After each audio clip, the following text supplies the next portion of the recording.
Today, I'm going to be editing 3 photos from yesterday's photo shoot, so let's get into it.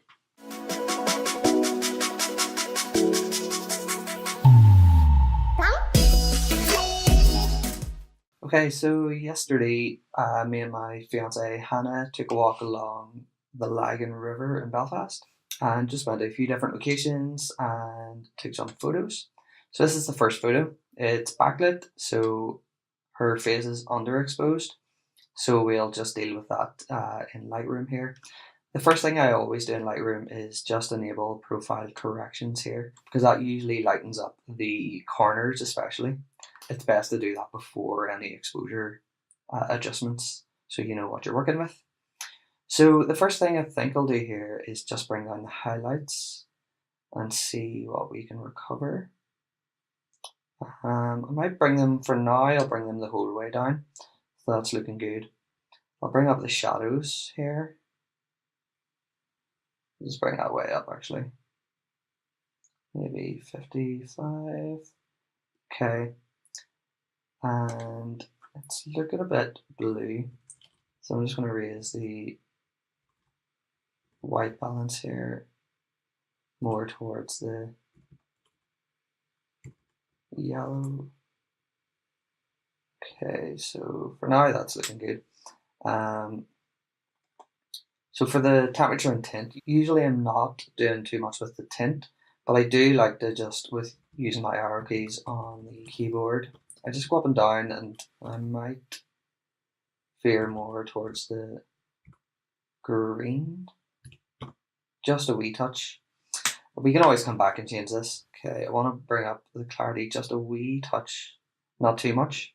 The clarity will desaturate as well as adding contrast into the picture, so you want to use that lightly. For this then, I want to just bring the vibrance up probably around 35 and drop the saturation a bit.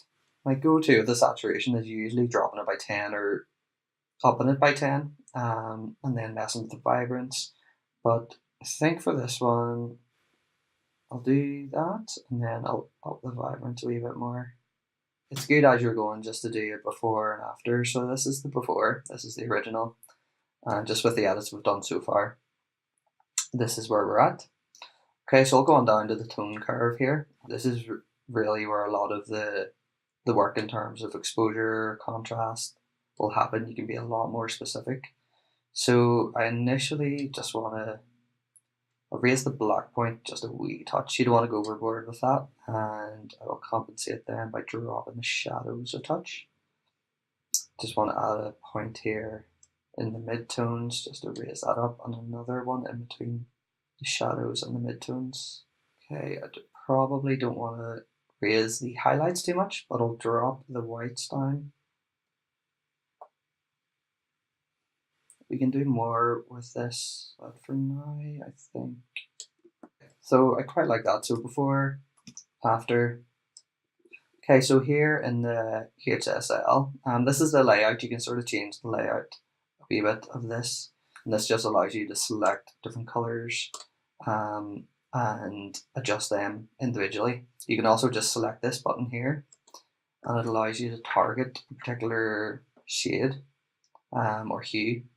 So we're on luminance at the minute, so if I wanted to darken down the greens in the background or lighten them up, I can do that, and you can see it's mostly the green rays in here, but some of the yellow, so it just picks the colors that are in that. Okay, so I just want to bump the saturation on the greens up a wee touch, not too much, but I want to give them a wee bit more pop. And I want to bring up the saturation on her face. There's not a huge amount there. Okay, so it's just a subtle difference there. Okay, let's go into the hue here and see what this does. I might want to push this a bit more to the red, so we'll do extremes first and then see if, yeah, so I might just want to do that a wee touch. Okay, just adds a tiny bit of red into her face. Okay, Then I move down to split toning. So this allows you to add colour to the highlights and the shadows, and you do want to be very subtle with this. So the top one is hue, and then below it is the saturation. So if you hold down Alt and move along here, you can see the colour, the hue that you're going to be using and where it's affecting. And then you can just add the saturation. If you go way up, that's what it's adding. But you just want to be pretty subtle with it. So, okay, yeah, I like that. And if I'm adding that sort of colour, I'll add a bluey colour to the shadows. But we'll see how this looks. It might take away too much. I'll not add a lot of that. I might add a wee bit more into the highlights. Okay, and again, before and after. Okay, so that's going down. Go down to sharpening. To be honest with the sharpening, I have a pretty set way of doing it. You usually do it like that. The amount and then the radius and the detail sort of down diagonally. With the masking, you don't want to sharpen everything. So if you hold down Alt and just bring the masking up, anything in white is what's being affected by the sharpening. So you want the majority of what's being sharpened to be the focus. Okay, so we'll go down. I'm going to add a wee bit of green here, just 5. And then the calibration here, I use this a lot to try and just really balance out the colours and sometimes to give it a look. So might add a wee bit of red to the shadows. The green I do need to work on. So if you just do, with these sliders, just doing dramatic slides down and up, you'll be able to see a major effect. So I'm just going to add +5 in the green hue. I might bring the saturation down, but I'll see what it's like up here. See what it's like down. Okay, I'm just going to bring it down a wee touch. 4. Okay, and then the blue again with the hue first. So if I'm going plus, it's adding green. If I go minus, it's adding red. Let's just see what I know. So I think you could leave it on 0. I might go just a wee touch towards the red on the blue channel. And then let's just look at the saturation. Okay, +5, I think that's good. That's all the editing in Lightroom. These first 2 photos I'm going to just edit in Lightroom, and I'll do the next one a wee bit quicker. I actually might. I was quite happy with the crop there, just straight out of camera, but I might unlock this so I can put it up. I think I want it a wee bit more. Okay, so I'm quite happy with that. Here's the before, and here's the after. And there would be more work I could do in Photoshop, but we'll move on to the next photo. Okay, so this is the second photo. And again, first thing I'm going to do is the lens correction. And then I'm going to crop this a wee touch. Nothing too major. I quite like it as it is. Okay, so I quite like that. So this is a different kind of shot. It's not backlit. I'm going to raise the shadows. I'm going to reduce the contrast a wee touch just. And we'll play with our white balance. So I do like the colours, but it's just a bit too much. And okay, so I quite like that. Let's just see if we want to change the tint. We might leave it here, but might go a wee touch towards the green and see how that is. It's quite good there. It might actually be back to where it was, but okay, I'm going to reduce the clarity here a wee touch. Again, up the vibrance firstly to 30 and reduce the saturation a good bit. Play with the vibrance. For me, that is looking quite good now. So let's move on to the tone curve. Just bring up the highlights, bring down the shadows, and play with the mid-tones here. Just going to raise the blacks and compensate for that by reducing the shadows, but you don't want all of that whole range contrasty. So let's have a look here. It's before the tone curve. That's after. I think that's a wee bit too much. Okay, so let's have a look. Before the tone curve. And you can really play with this a lot. Just be wary that when you do add a bit more contrast, the saturation will increase. Okay, so the overall before and after now for this one so far. But I might just leave the hue, saturation, luminance here and just do that in the calibration below. I'll add a wee bit here of darker orange, I think. And you don't always need to add any split toning, but I think it's a good place to give a bit more of a look. I think I'll definitely put a wee bit in the shadows as well. Okay, so this is before the split toning and after the split toning.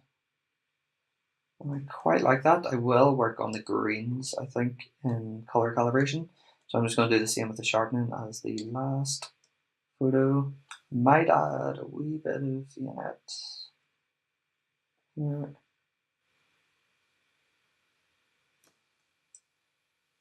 Okay, cool. And a wee touch of green.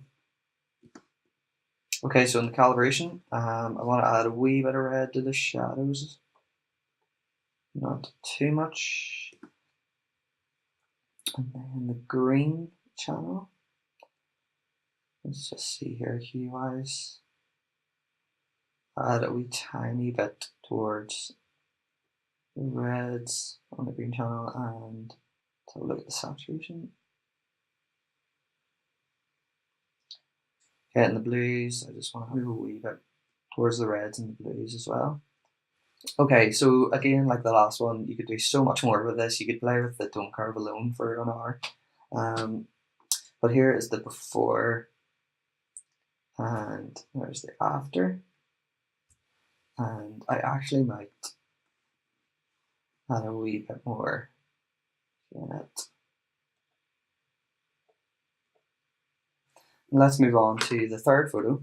So we'll do a quick Lightroom edit here and then move over to Photoshop.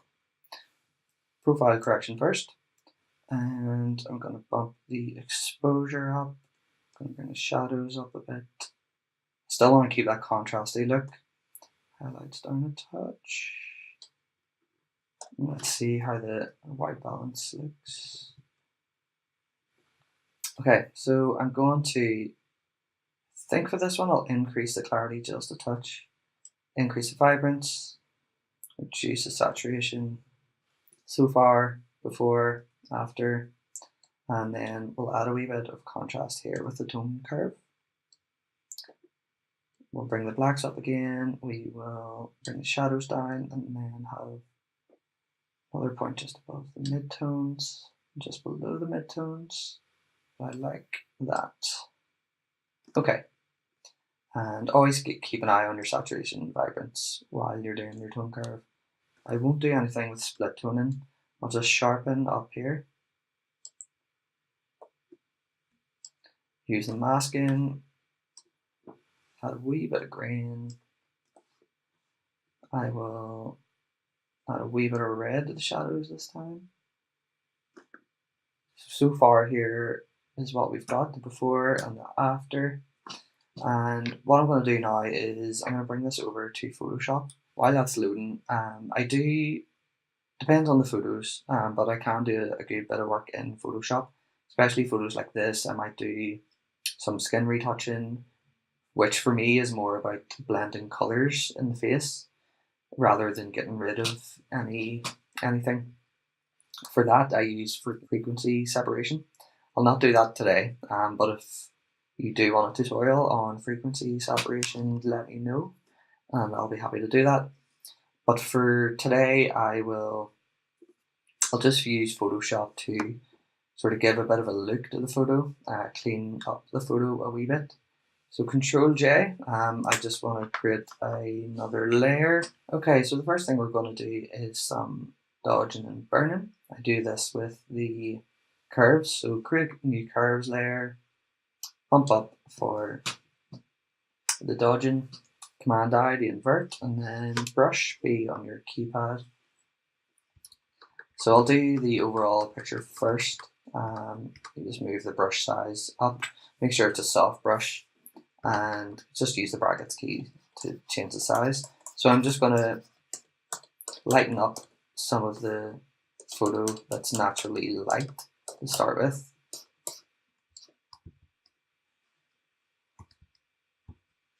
Move into Hannah's face, and again we just want to lighten up a wee bit in the parts of her face that are already light. So it just goes to, once you do the dodging and the burning, it just emphasizes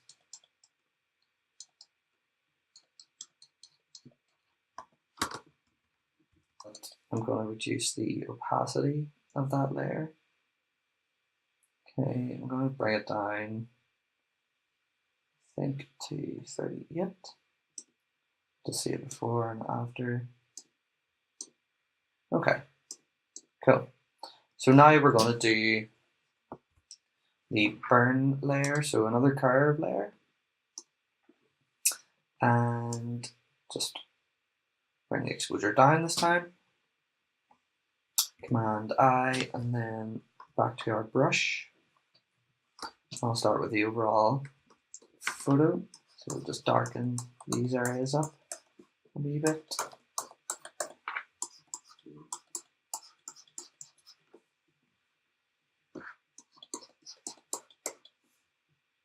Just reduce the brush size, and to move around to get the hand tool here, you're just hitting spacebar.